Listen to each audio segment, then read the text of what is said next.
And everything in Portugal is linked to the past, of course. And we've stumbled across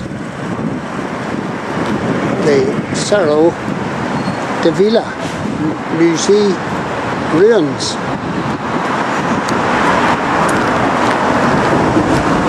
And there's a museum here. A 5,000 year journey through the history of mankind. Isn't that amazing? Fabulous. Love it.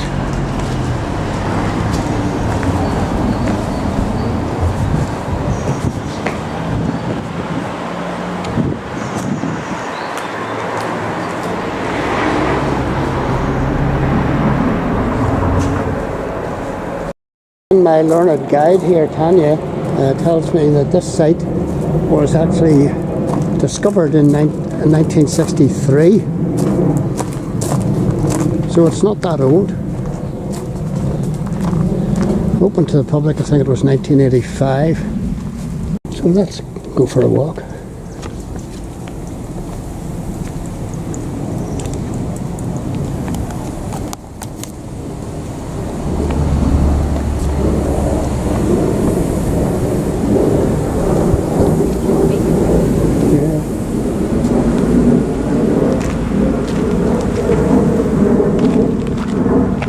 Oh, look at the mosaic over here, Tanya. Oh, I'll come back to that, but look, you see the mosaic? Yes, we'll come to that.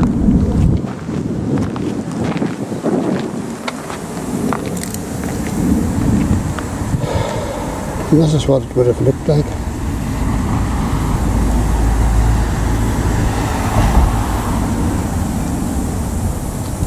All those years ago.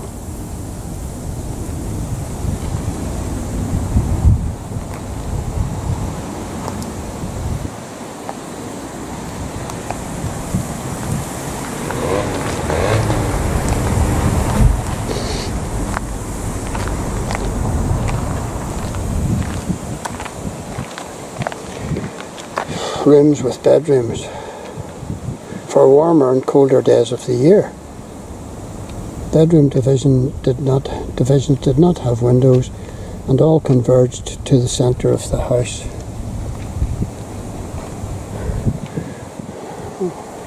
No computers in those days.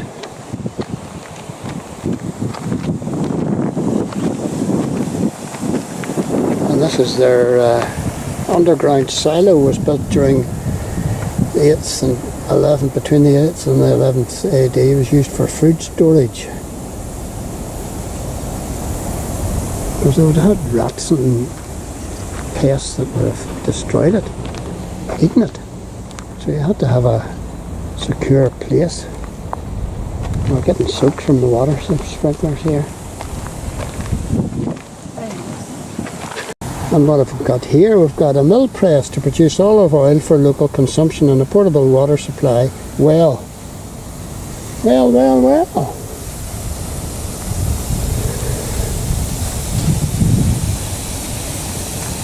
And this your well here. Because water would have been at a premium.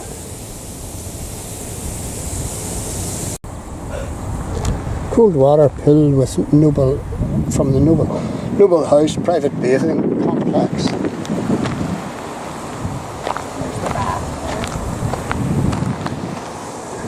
You go for a wee dip to keep yourselves cool.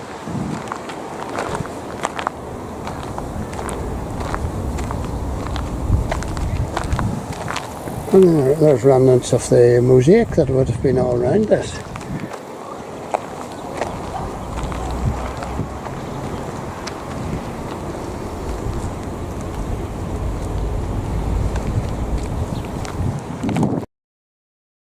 Heating system, room with a kiln for the heating of the warm water pool behind me.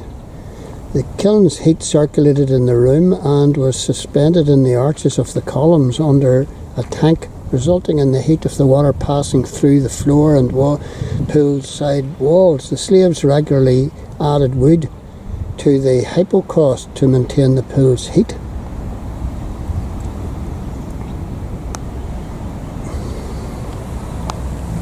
These people were not stupid. These people were smart.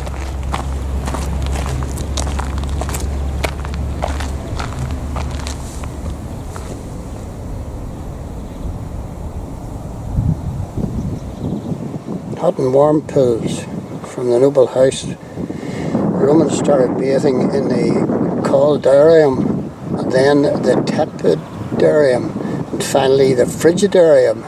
So they went from hot to cold, almost like a, sort of a sauna effect, I suppose. Hot, cold, hot, medium, and cold. A big complex here. Public bath system. The Balneario Grande. The major baths. The major baths. And this is an outdoor cold pool for all social classes, built between the 1st and the 5th AD by Romulus. Well, it was built between the reigns of Augustus and Romulus. Between the reigns of Augustus and Romulus Augustus.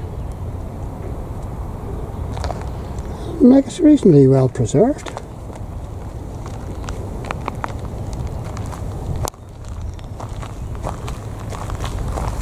And those trees were olive trees, by the way. Oops. I thought it was a cork tree away back up there, but it wasn't. Silly me.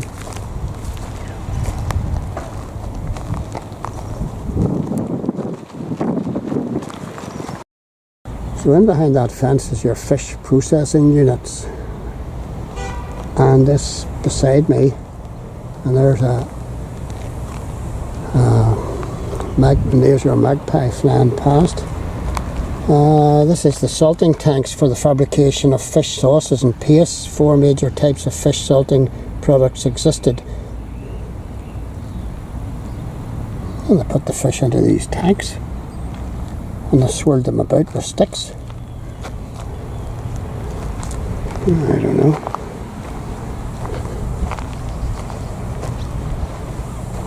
It's a new one on me.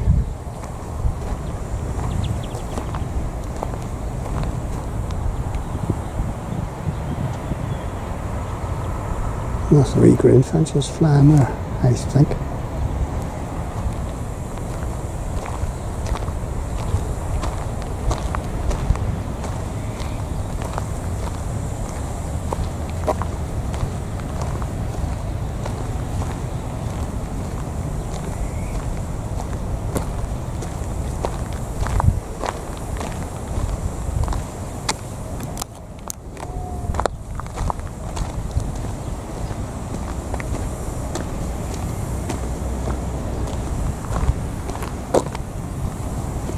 Well, this is quite interesting here.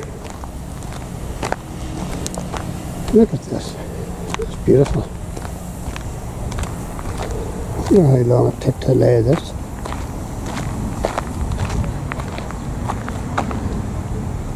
This is what all their floors would have looked like. Their entrances. There's sort of millstones. And there's the base of the column. The main entrance and access compartment to the house, the vestibule. See the way some of our names come from their Latin. To the house, domus, central courtyard. The vestibule and the domus were the noblest places paved by mosaics and multicoloured terraza. There's terraza floors and various geometric designs.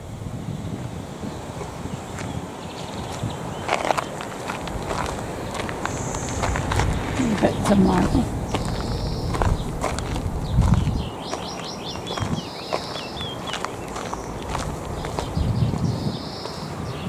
Shows you how durable it is. Pardon? Shows you how durable it is if it's lasted. Well, that's amusing that that has lasted. Yes, as Tanya says, very, very durable. Look, there's more. There's more up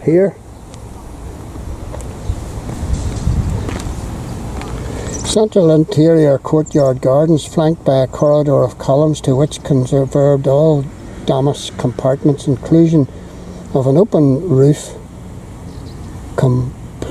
pluvium helped capture and supply rain to the central tank. They're all about water conservation. It's so blooming hot.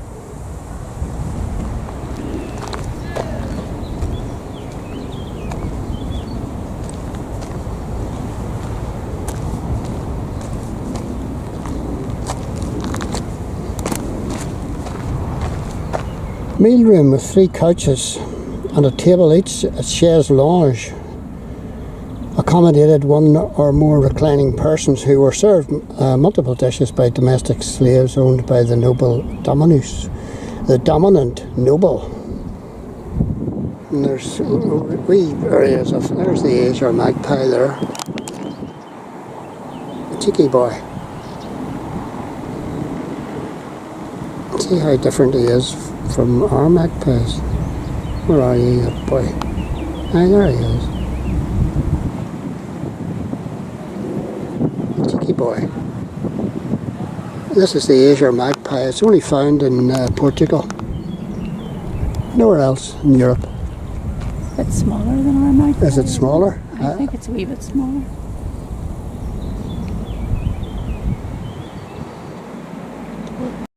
Talia's just said to me, this is where the rich and powerful people would have lived. This wasn't a Mickey Mouse establishment, this wasn't.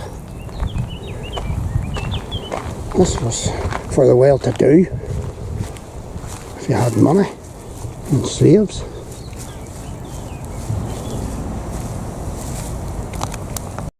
This is their temple, their place of worship, and their place of burial, and their place of crematorium. Again, another Latin name. Funeral monument in a temple shape to accommodate the cremation of mortal ashes from the noble family house.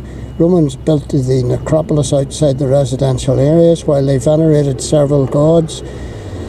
Polytheism, as they simultaneously practiced inhumation and cremation of the dead. I wonder what inhumation is. Never heard of that. Inhumation.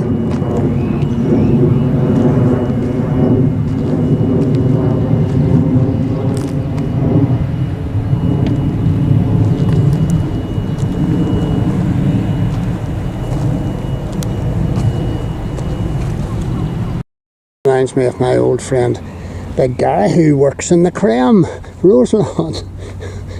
It is an early crematorium. Funeral chamber with niches to lodge urns in ceramic or glass with the mortal ashes from the noble house family. Under each niche there was a metal plate with a small funeral epitaph or the deceased's name. There you go. That's where you ended up if you were a powerful Roman. And we're inside now, and these are the type of tools that they'll be using for archaeological detection and study. I presume this is some sort of sonic beam.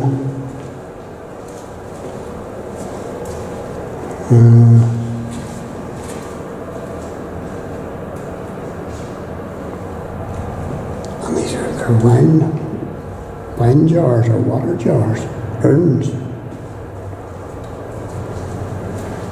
And this is Jose Luis de Matos, 1986. The material recovered from the excavations is abundant and very significant. Its discovery has made an important contribution to Portuguese history in general and to the history of the Algarve in particular. That's just moved on. Actually, it was showing his picture, which I'll try to get.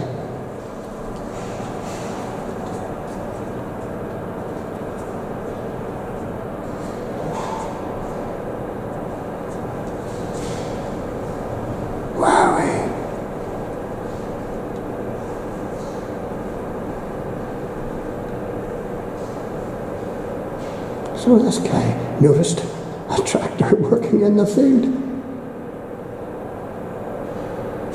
And obviously they got the tractor out of there.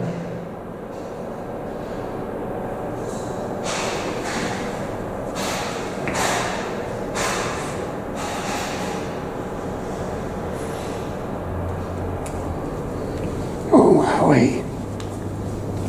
They're saying the dead were placed, so before the Romans, the Bronze Age, the dead were placed on their sides in the fetal position. In burial stone in containers. burial stone containers, and objects such as earthenware vessels and some metallic objects were put in with them My goodness. for their journey. My goodness. So that was in case they needed something to eat or drink. Well, no, in case they needed them when they got wherever they were going. Oh, right. Wonder which direction you go. Doesn't matter. Doesn't really matter. There's a really nice piece of Oh, wow. This is what the mosaic would have looked like. In fact, this is probably a reconstructed piece. I don't know.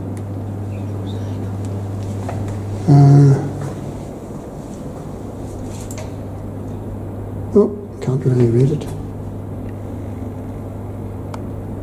I'm not sure whether that is focusing, but that's wonderful. Brilliant.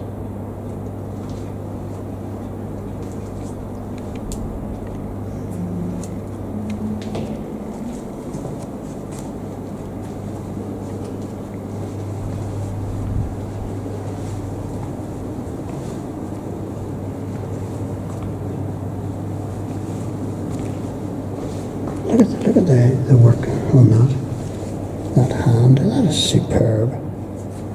And this reminds me of a sort of a gargoyle face.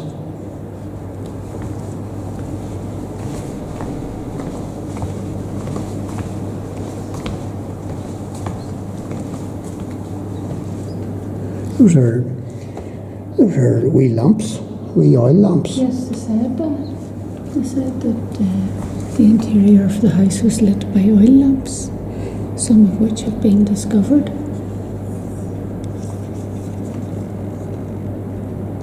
Surgical vessels indicate considerable preoccupation with health. It's no different to today, is it? There's a grinding stone, it has to be. And there's one of the urns that they've rebuilt.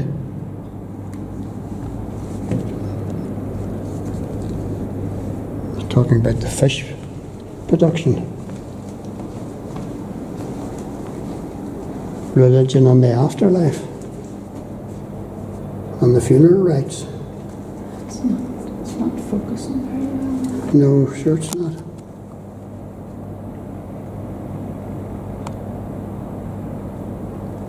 I'll switch it off and turn it on again. That's maybe better focus, don't know.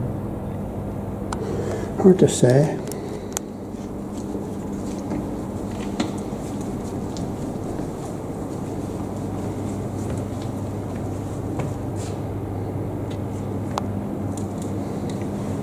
After the Romans, the Islamic period.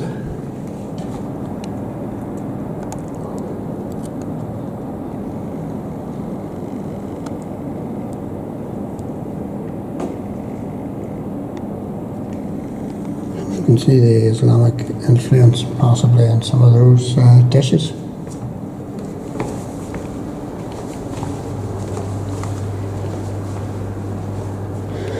So, little museum there.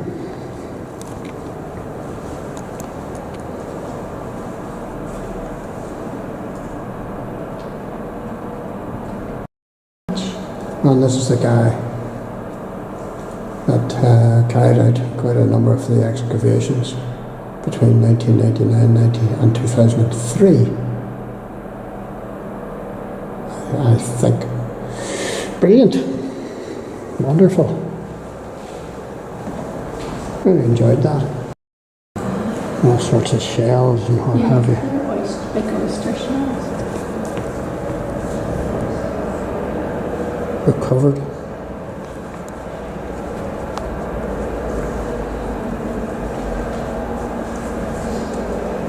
where they were here. And this is a Roman villa.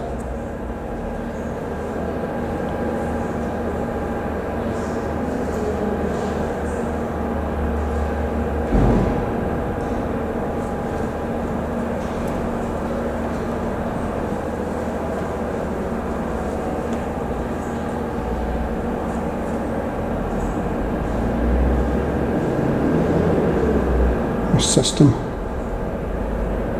You would need to be rich and powerful to have something like this. So this is an overview of what we've just seen.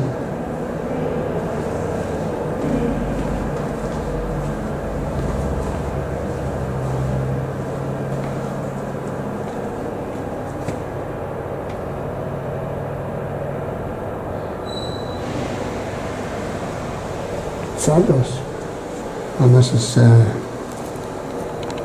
photographs of the excavations being carried out.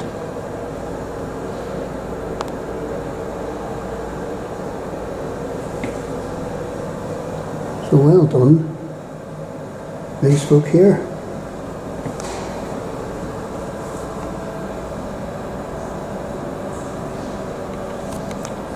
The Cerro Da Vila.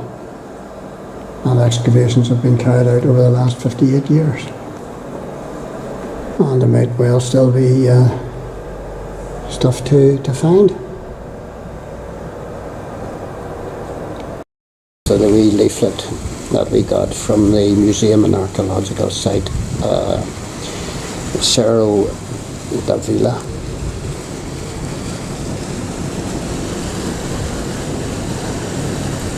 Gives you the opening hours down at the bottom, which you have to be aware of because you don't want to arrive during their lunchtime. So you can see the whole site before you're there, and the nobleman's house and the exhibition centre and the museum.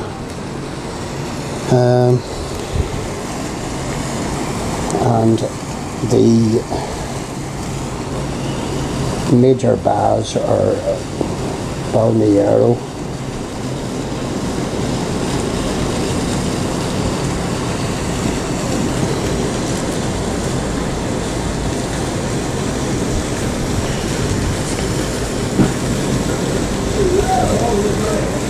I think it's absolutely fabulous.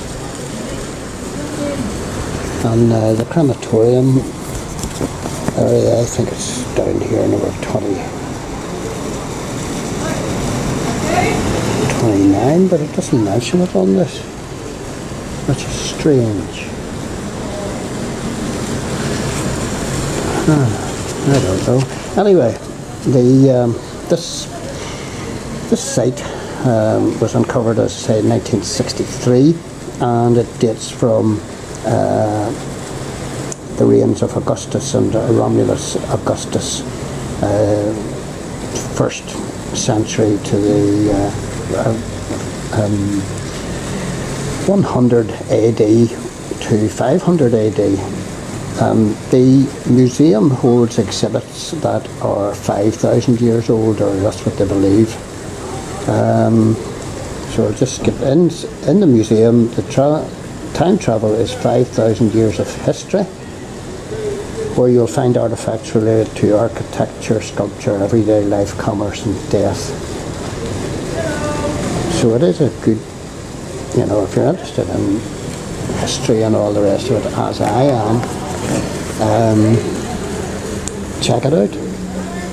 Check it out.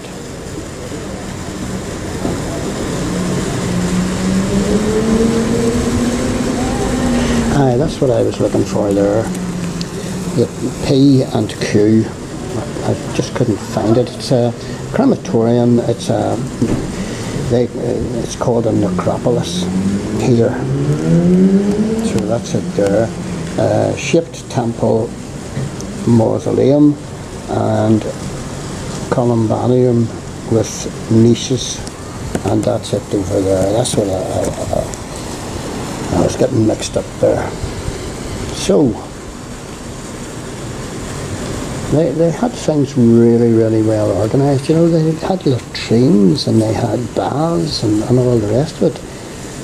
They had cool pools and warm pools and really hot pools. They were smart, these people. Okie dokie.